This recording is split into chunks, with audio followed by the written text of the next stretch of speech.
بسم اللہ الرحمن الرحیم۔ السلام علیکم۔ Welcome to my YouTube channel the story talent. ایک نہایت شاطر اور ماہر چور نے چوری کی خاطر مہنگا لباس زیب تن کر کے معزز اور محترم دکھائی دینے والے شیخ جیسا حلیہ بنایا اور سراپا بازار میں سنار کی ایک دکان کے اندر چلا گیا۔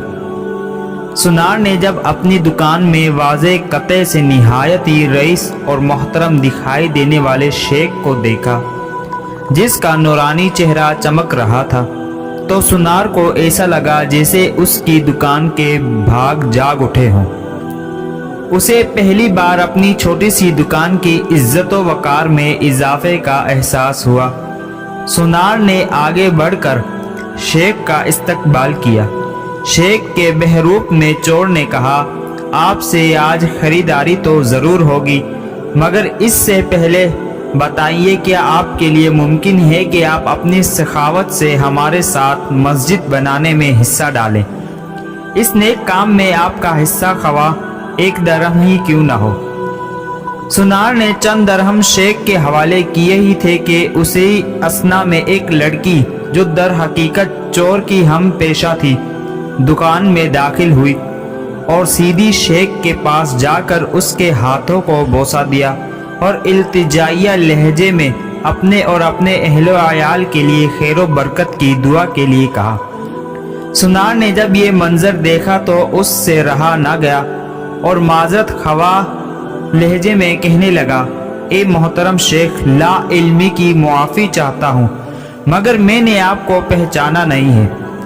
لڑکی نے یہ سن کر تعجب کا اظہار کیا اور سنار سے مخاطب ہو کر کہنے لگی، تم کیسے بد نصیب انسان ہو، برکت، علم، فضل اور رزق کا سبب خود چل کر تمہارے پاس آ گیا ہے اور تم اسے پہچاننے سے قاصر ہو۔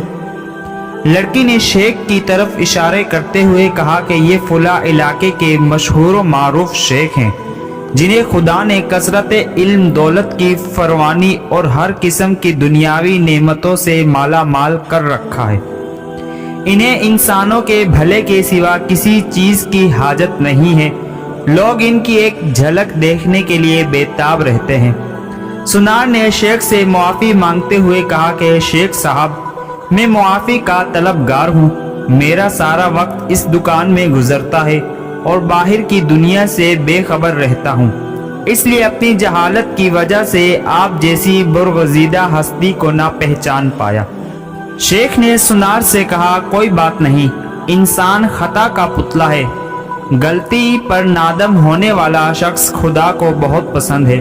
تم ایسا کرو، ابھی میرا یہ رومال لے لو اور 7 دن اس سے اپنا چہرہ پوچھتے رہو۔